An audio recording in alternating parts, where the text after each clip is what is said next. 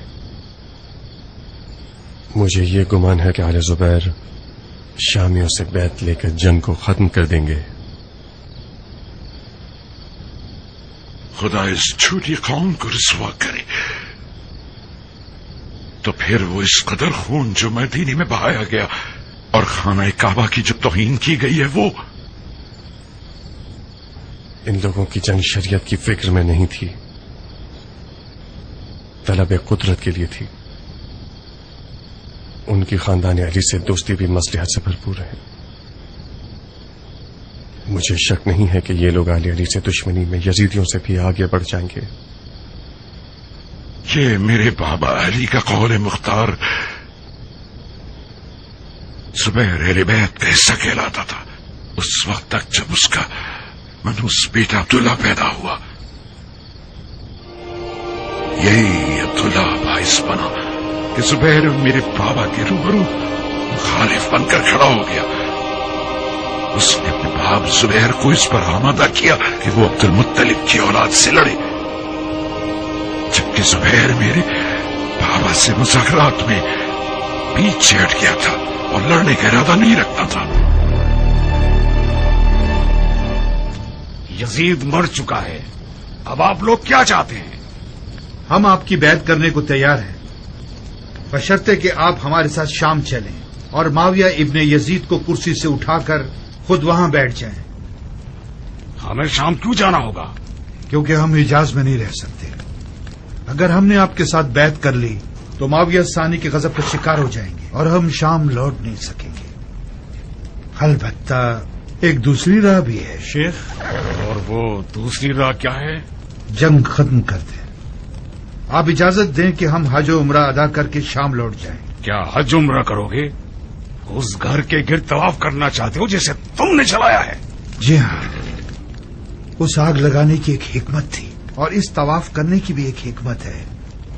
اگر سننے کا حوصلہ ہے تو اس کی حکمت بھی بیان کر دوں؟ نہیں ابن نمیر، نہیں، پہلے ہی کافی حد تک آپ کے فلسفے سے پرفیض ہو چکے ہیں، اور رہی آپ کی پہلی رائے تو یہ واضح رہے کہ ہم خانہ کعبہ کی پناہ میں ہیں اور کسی قیمت پر خانہ کعبہ کو چھوڑنے پر آمادہ نہیں۔ رہا سوال جنگ ختم کرنے کا تو ہمیں اس مسئلے پر غور کرنا ہوگا، کیونکہ خانہ کعبہ کی بے حرمتی کرنا مسلمانوں کے دلوں کو چھلنی کر چکا ہے اور ان کو پہلے سے زیادہ بھڑکا دیا ہے۔ شاید میں ان کے غصے کو نہ روک پاؤں۔ یہ بھی ممکن ہے کہ میں حرم الہی کی بے حرمتی کرنے والوں کا قتال یا قصاص کروں۔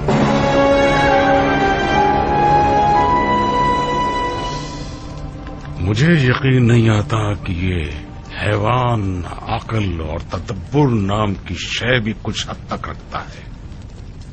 میرا خیال تھا کہ یہ صرف ایک ایسا درندہ ہے جس کے پاس صرف تیز دانت اور سینگیں ہیں اور عقل سے دور ہے۔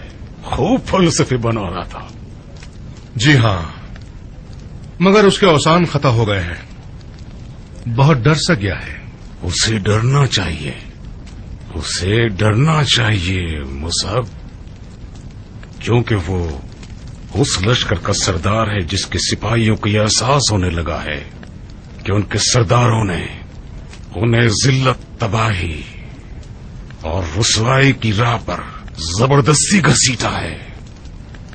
اگر بہت زیادہ جنگ کی ضد کرے گا تو بعید نہیں ہے اس کے لشکر والے اس کے سر پر ٹوٹ پڑیں اور اس کے ٹکڑے ٹکڑے کر دیں۔ کاش آپ اسے خانہ کعبہ کو آگ لگانے کی حکمت بھی بیان کرنے دیتے۔ میرا بہت دل چاہ رہا تھا کہ میں یہ سنوں کہ اس بارے میں وہ کون سی من گڑت تفسیر اور وجوہات بیان کرتا ہے۔ نہیں مصعب، نہیں، یہ گروہ یزید کی طرح من چاہے قصے پیدا کرنے میں ماہر ہے۔ یزید شاعر تھا اور شعراء زیادہ تر شرک آلود طبیعت کے مالک ہیں، اور ان کے کہے ہوئے کلام مشرکانہ آیات سے بھرے ہوئے ہیں۔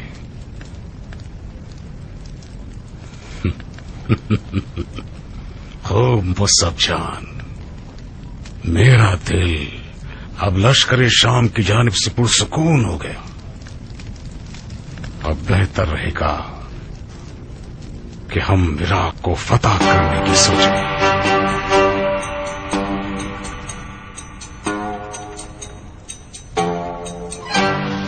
صلح کر لیں؟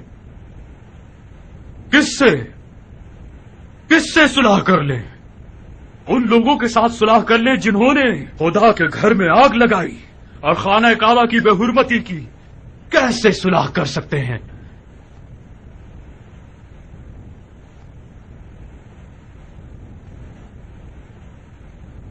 تمام تکلفات اور باتوں کے طول سے گریز کرتے ہوئے توف ہے اس کے باپ کی قبر پر جو آج کی بات سے مشورہ، مذاکرہ جیسے الفاظ پر عمل کرے۔ معاویہ کی خشک اور آمران حکومت ہمیشہ میرے لیے شبہ انگیز تھی۔ اب سمجھ میں آتا ہے کہ وہ بالکل صحیح کام کرتا تھا۔ نور برسے اس کی قبر پر، نور۔ ہم لوگوں کو مشورے کی کیا ضرورت ہے؟ یہ باتیں ان باشعور لوگوں کو زیب دیتی ہیں جو کہ اپنی حدود کو جانتے ہیں، ہم نہیں جانتے۔ ہم نے تو جس پر بھی تکیہ کیا وہی پتے ہوا دینے لگے۔ کل سے میں اپنے پچھلے خلفاء کی روش پر چلوں۔ آپ کو کوئی اعتراض ہے؟ آپ غصے میں کیوں ہیں حضرت والا؟ یہ ہم ہیں جنہیں شکوہ کرنا چاہیے، آپ کو نہیں، جو کہ بغیر سوچے سمجھے کافر حربی شامیوں سے جنگ بندی کرنا چاہتے ہیں۔ میں نے عرض کیا تھا نا، دیکھ لیجئے، اسے کہتے ہیں یخنی سے زیادہ گرم دیگچا۔ کون سا دیگچا؟ کون سی یخنی؟ کون سا محاورہ ہے یہ کیا طریقہ ہے؟ کفار سے جہاد کرنا کوئی ڈھکا چھپا حکم تو نہیں ہے۔ اس سے زیادہ کافر کون ہو سکتا ہے کہ جس نے حرم امن الہی کو اس طرح آگ لگا دی اور بالکل رحم نہ کیا، اور تم اس سے مذاکرات اور مصالحت کرنا چاہتے ہو؟ کیا ہمارے درمیان یہ طے پایا تھا زبیر کے بیٹے؟ تم ہی کچھ بولو مختار۔ ہمارے قول اور معاہدے ایک واحد خدا کو ماننے پر مشروط تھے شیخ، اور فی الحال نہ تم میرے خدا کو سمجھتے ہو اور نہ میں تمہارے خدا کو۔ تمہارا خدا اس بات پر مصر ہے کہ اس کے گھر کی بے حرمتی کا بدلہ تم اس کے بندوں سے لو، جبکہ میرا خدا اپنے گھر کی بے حرمتی کا بدلہ خود لے چکا۔ کعبہ کی بے حرمتی کے سبب کو مار دیا اس نے۔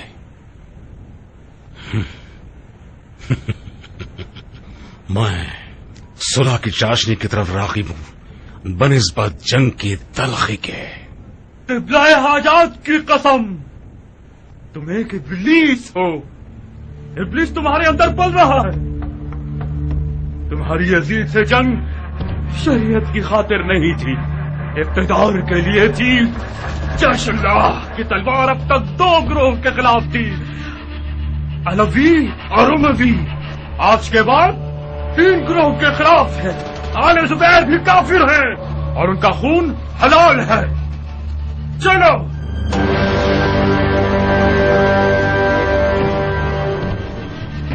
نافہم آدمی،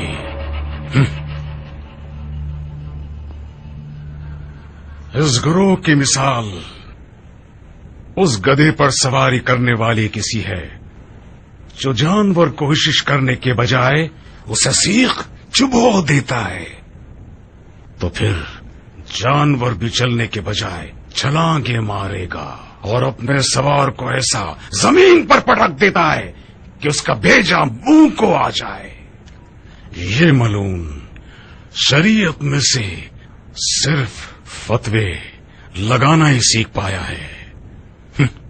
اگر ذرا سی چاشنی دیانت کے طور پر ساتھ لے کے چلتے تو غلط فہمی سے دور نہ ہوتے۔ اے خدا، ان کی جڑوں کو نابود کر دے۔ کاش علی جنگ نیروان میں ان کی نسل قطع کر دیتے۔ کیا کریں ابو اسحاق؟ کس کے ساتھ؟ اس باران زدہ حالت کے ساتھ، لشکر شام کے ساتھ، ان خوارج کے ساتھ جو اس بے شیطان ہیں۔ فوری طور پر تو مجھے کچھ سمجھ نہیں آ رہا، مجھے اس پر غور کرنا پڑے گا۔ بہت خوب، غور کرو، غور کرو۔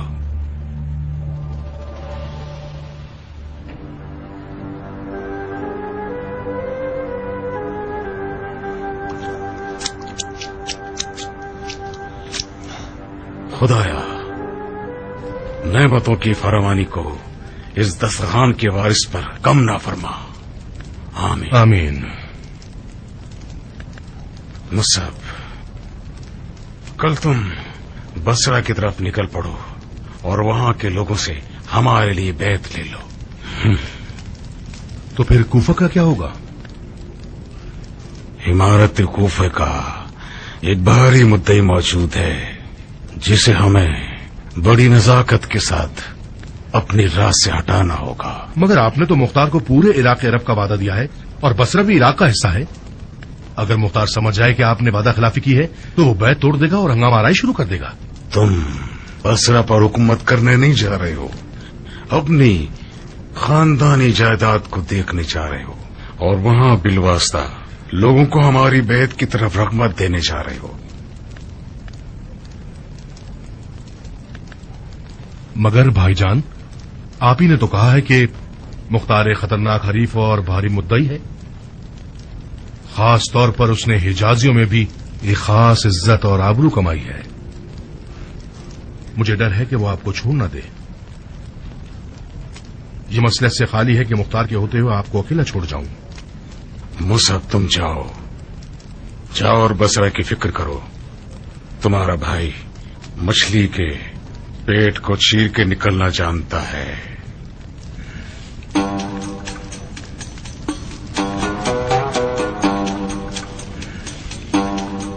زیادہ مت کھائیے بھائی جان، مجھے ڈر ہے کہ کہیں آپ مزاج کے اکھڑنے میں مبتلا نہ ہو جائے۔ نہیں کر سکتا مصعب، نہیں کر سکتا۔ ہاں، جب تو دسترخوان سامنے رہتا ہے شیطان بس وسا کرتا رہتا ہے۔ کھانا واحد شیطان ہے کہ میں اس کی جال سے رہا نہیں ہو سکتا مصعب۔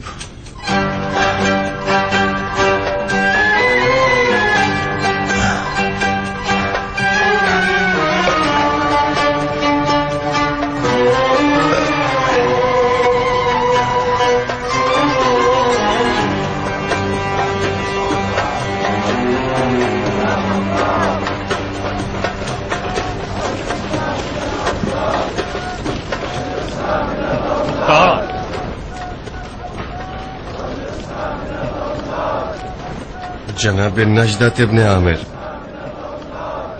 کیا حال ہے آپ کے؟ مت پوچھو مختار، بہت بری حالت ہے، بہت بری حالت۔ تم کہاں ہو مختار؟